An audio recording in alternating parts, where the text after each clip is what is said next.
Hai, balik lagi di channel YouTube gue.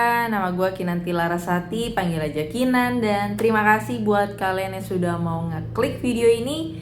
Dan di video kali ini lanjut lagi ya guys, karena beberapa dari kalian tuh minta Kak lanjut lagi update-nya. Terus juga dari beberapa kalian juga terima kasih udah mau ngasih informasi gitu ya. Karena gini ya guys, BLN ini sangat amat tertutup ya. Jadi kalau bukan anggota koperasinya ya bakal sulit kita untuk bisa dapat informasi gitu ya. Dan ya di video gue sebelumnya, jadi ini mungkin video ketiga bahas koperasi BLN ya, Koperasi Bahana Lintas Nusantara, yang sebenarnya udah dari beberapa mungkin minggu atau bulan yang lalu udah mulai ngadet ya untuk pencairannya para anggotanya. Tapi juga pada saat itu gue sebenarnya pengen bikin konten, cuma kok kayak informasinya simpang siur gitu guys. Kayak ada orang yang bisa pencairan tapi juga ada orang yang nggak bisa pencairan. Nah kan kalau kayak gini jadi takutnya gue informasi nggak valid, hoax dan yang lainnya ya. Tapi mayoritas beberapa dari kalian gitu ya, yang bahkan juga komen di TikTok gua gitu ya, itu juga pada bilang, mayoritas ya bisa gue bilang rata-rata mengalami gagal pencairan guys. Tapi juga ya kita nggak tutup mata ada beberapa orang yang katanya udah bisa cair juga gitu ya. Jadi kan kayak kok pilih kasih kayak gini gitu. Ternyata katanya tuh ya memang ada yang udah cair gitu. Terus katanya pilih kasihnya tuh karena dinilai dari kedekatan anggota koperasi ini dengan ketuanya, atau ada hubungan apa gitu ya. Nah itu makin kayak kok bisa kayak begitu. Maksudnya kalau anggota koperasi ya semua sama aja ya guys menurut gue ya. Mau kalian simpanannya berapapun ya keuntungannya juga kan sudah dihitung dari situ ya. Tapi kalau untuk masalah pencairan ya itu hak semua anggota dan bukan masalah diskriminasi. Oh ini harus begini, ini duluan yang didahului karena dia dekat sama pimpinan, atau dia punya simpanan lebih besar, atau mungkin juga simpanannya lebih kecil didahulukan karena duitnya gak banyak ya. Itu kan harusnya udah diatur sedemikian rupa di dalam koperasi itu sendiri ya guys. Jadi nggak yang lucu aja denger alasan-alasan yang di luar nalar gitu ya, kayak agak bikin shock gak sih, kayak gitu kan. Nah gue juga dapat informasi nih ya, mungkin akan gue tampilkan di sini. Oke, seperti ini informasinya. Mungkin sebagian dari kalian nih bisa dibilang informasi udah basi ya, karena ini gue bikin video di tanggal 14 Mei guys. Dan ini ada informasi di 5 Mei 2025 ya, kurang lebih ya semingguan lah ya, kurang lebih plus minus gitu ya. Nah di sini gue coba bacain aja ya guys. Selamat malam Bapak Ibu, dan mungkin dari kalian juga udah dapat informasi ini karena katanya tuh disebar dari grup anggotanya gitu ya. Bapak Ibu pimpinan cabang yang saya cintai dan sayangi. Oh jadi ini ditujukan kepada pimpinan cabang guys. Oke. Hari ini saya sampaikan beberapa hal. Oke. Ke-1 ya, kemarin Senin 5 Mei ada satu rekening yang kena blokir sistem dan sudah kami laporkan, hasilnya menunggu 3 kali 24 jam. Untuk itu admin hari ini baru bisa melakukan transfer untuk yang pembatalan. Mohon maaf si Jangkung hari ini belum bisa transfer. Kedua, cash flow kita belum lancar. Cash flow kita belum lancar, tapi keuntungannya dikasih yang besar-besar. Seperti yang kita harapkan karena ada beberapa faktor, salah satunya berhubungan dengan pihak ketiga. Tagihan yang tersendat itu project yang di Filipina guys. Sampai sekarang belum masuk semua uangnya. Kita suplai BBM ke 3 perusahaan multinasional TBK yang biasanya setiap bulan rutin pembayaran, tapi bulan April kemarin tidak ada pembayaran sama sekali dan minta diundur di bulan ini. Ketiga, tim recovery terus bekerja dan melakukan langkah-langkah percepatan dengan memindahkan trading dari kripto ke emas atau forex yang hasilnya bisa lebih maksimal.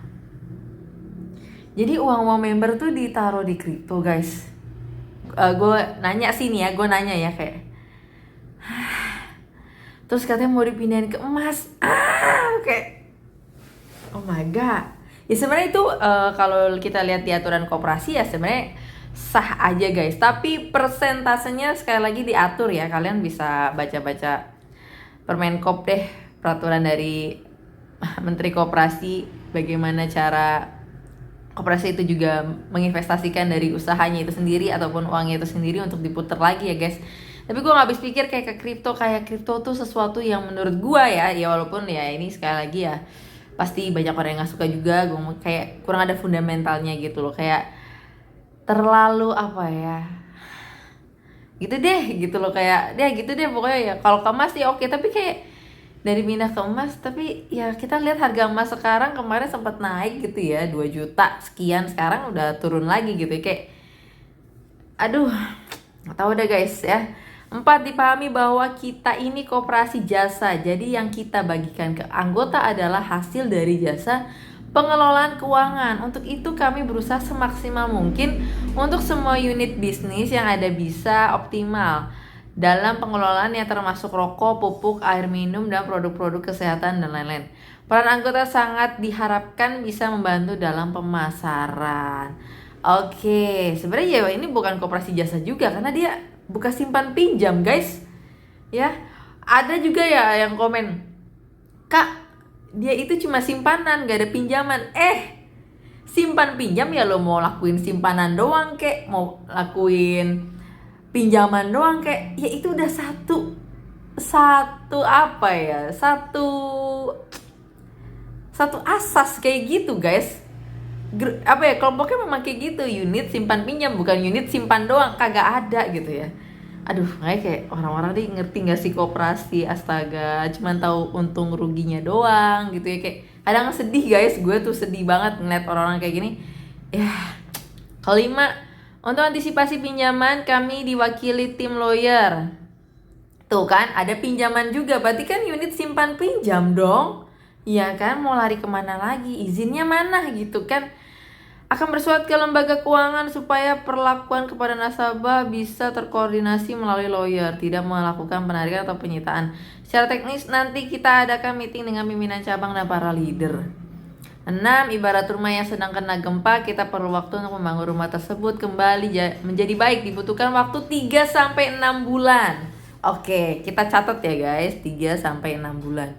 Gak apa-apa untuk kalian ya guys, gue gak tahu ya, tapi kayak oke, untuk rumah itu kembali nyaman kalau semua anggota keluarga mendukung supaya perbaikan tersebut, sangat disayangkan kalau ada beberapa anggota yang tidak mendukung upaya tersebut.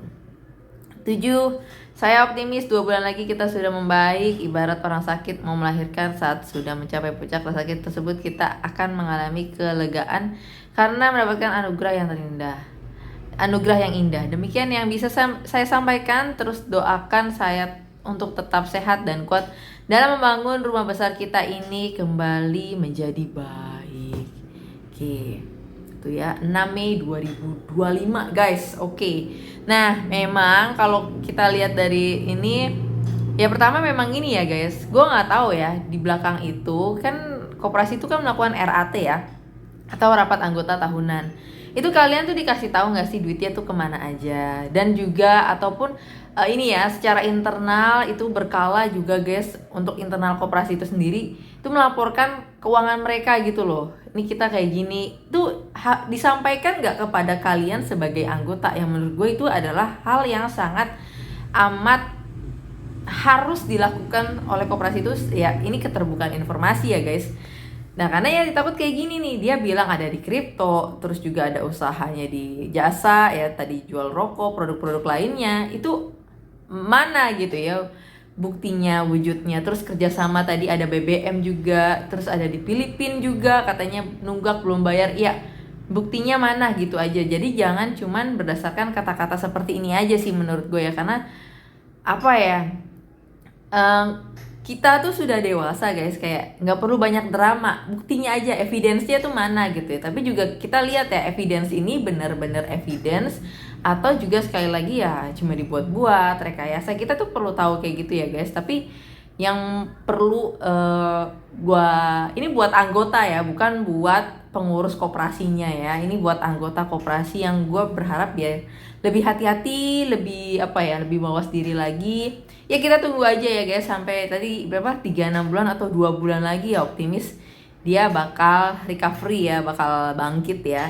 Kita doain aja ya guys. Dan gue juga sih sebenarnya berharap gini ya guys, untuk koperasi BLN ini, entah apapun janjinya ya tetap ya di setiap video gue bilang pasti izinnya diurus.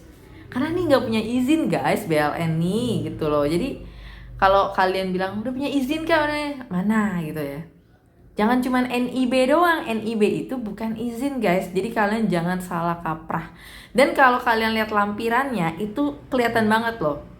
Kalau si badan usaha itu punya izin atau enggak itu di lampirannya ya guys. Kalau cuman lampiran depan atau surat bagian depannya doang itu mah ya nggak kelihatan. Coba kalian lihat lampirannya guys, kalian baca baik-baik dan kalian coba cari tahu itu artinya apa ya. Itu dari akhir tahun sampai sekarang banyak yang belum cair, bahkan malah belum cair ya, yang proyek-proyek itu belum cair. Apalagi yang berhubungan dengan BUMN, yang pengerjaan tol di Solo, Jogja itu juga sampai sekarang belum cair. Ya sudah ada yang 6 bulan, ada yang 9 bulan. Kemudian ditambah situasi cuaca hujan yang cukup tinggi, mengakibatkan beberapa tambang kita itu tidak bisa jalan. Ya kemarin jalannya rusak. Kemarin pas ada pertemuan di Salatiga, pengurus cabang di-share videonya ya. Jadi jalannya rusak, nggak bisa dilewati. Dipaksakan malah trontonnya guling, ya. Trontonnya guling.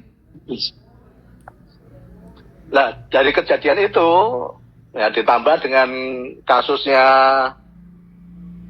hacker di Korea, mengakibatkan di BUMN. Oke, jadi videonya itu dari guys, akhir tahun. Video lain. Langkah pertama untuk kita menjadi kaya, lakukan dulu, menabur. Ini bukan yang ini ya. Nah ini. Tapi saya bapakmu, ya sebagai bapakmu, saya punya semangat. Saya optimis bisa membangun rumah ini untuk kembali menjadi rumah yang kokoh, yang nyaman bagi semua penghuninya. Oke, guys. Nah, ini. Tidak usah meniru gaya hidup orang lain. Oke.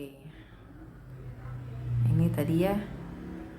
Hampir sama tadi sama informasi yang tadi gue tunjukin guys. Dan ini ya, gue dapet info puluhan warga Boyolali diduga jadi korban penipuan koperasi BLN. Ini dari inews.id ya beritanya. Nih ya. Nah, kalau kita lihat komentar orang-orang ya. Padahal masih pencairan walaupun lelet. Betul kak, dipikir dulu. Padahal masih diupayakan oleh bapak. Nah, harus segera diselesaikan, paling tidak berjalan lagi biar ramai. Bagaimana cara gabungnya? Oke. Ya, karena ini ya tadi ya seperti yang gue bilang di awal gitu ya. Jadi kayak ada orang yang udah pencairan, tapi juga ada member yang bilang penarikannya udah beberapa bulan ini tersendat gitu ya guys. Dan kalaupun ya ini tadi kan dia juga bilang ya 3-6 bulan atau 2 bulan ya optimisnya gitu ya guys.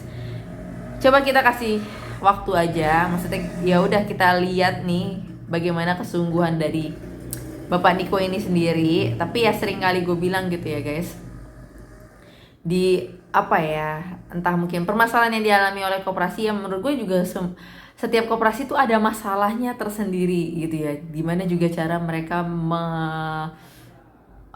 mencari solusi dari atas masalah-masalahnya itu juga setiap koperasi pasti punya masalah, pasti punya cara untuk mencari solusi itu ya guys.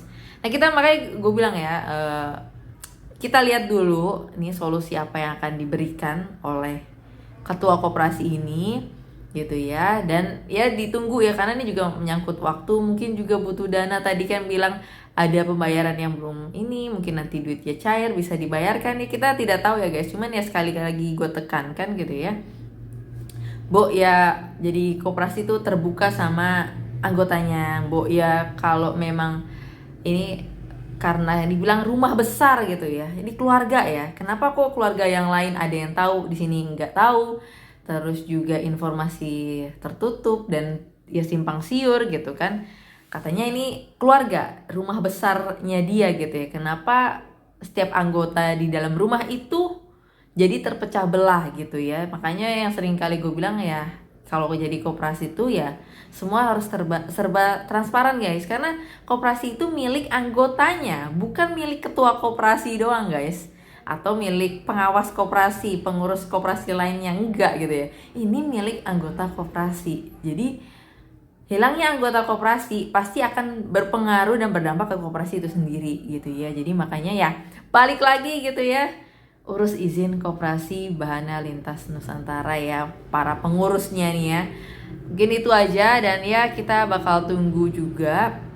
Dan gue juga pasti masih menunggu melihat kasus ini seperti apa. Tapi ya gue pikir-pikir gini ya, Pak Niko ini masih muncul guys, masih hadir gitu loh ya di tengah-tengah kalian memberikan klarifikasinya. Jadi menurut gue ada baiknya kita ambil sisi positifnya juga menurut gue ya. Tapi juga bukan berarti kita gimana-gimana, tapi tetap harus kritis juga dari apa yang beliau sampaikan gitu ya. Tapi kembali lagi ya guys ya, setiap hal yang terjadi di dalam koperasinya, coba kalian pelan-pelan minta buktinya ya. Terus juga ya setidaknya akhirnya kalian juga jadi paham gitu ya tentang koperasi itu sendiri, jalannya bagaimana. Dan next misalkan nanti kalian mau berinvestasi di koperasi lagi, hal kayak gini tuh bisa kalian hindarin. Yang gue tuh sedikit gimana ya guys, kayak iba dan sedih gitu ya, karena beberapa dari kalian tuh cerita kayak orang tuanya, uang pensiunan orang tuanya kepake di investasiin semua, bahkan ratusan juta, atau ada yang cerita juga kalau dikumpul-kumpul bisa 1 miliar gitu ya satu keluarga, coba kayak. Terus ada yang cerita juga uang pensiunan orang tuanya sudah nggak bekerja. Ini kan kayak sedih nggak sih? Maksudnya kita sebagai manusia biasa aja ya, maksudnya gue setiap kalau ngebahas aplikasi ataupun investasi yang bermasalah itu kayak gitu, gue mikirnya kayak ke orang lain dampaknya itu seperti apa. Mungkin kalau buat orang yang punya duitnya banyak dan ya investasinya sedikit mungkin nggak terlalu berpengaruh ya. Coba kalau kalian bayangin orang-orang yang naruh duit di situ banyak gitu ya, itu yang pasti berpengaruh banget dalam hidupnya gitu. Sekali lagi makanya gue cuma bisa bilang hati-hati dalam berinvestasi, cari tahu dulu, jangan asal ikut-ikut aja gitu ya, karena ini menyangkut uang ya guys, kita nggak pernah tahu ke depannya seperti apa ya. Jangan tergiur keuntungan besar gitu juga ya. So mungkin itu aja untuk pembahasan kali ini, dan kalau nanti ada informasi terbaru lagi akan gue coba sampaikan di dalam video ini di YouTube gue ini juga gitu ya guys. Mungkin itu aja, dan sampai ketemu lagi di pembahasan berikutnya. Bye bye.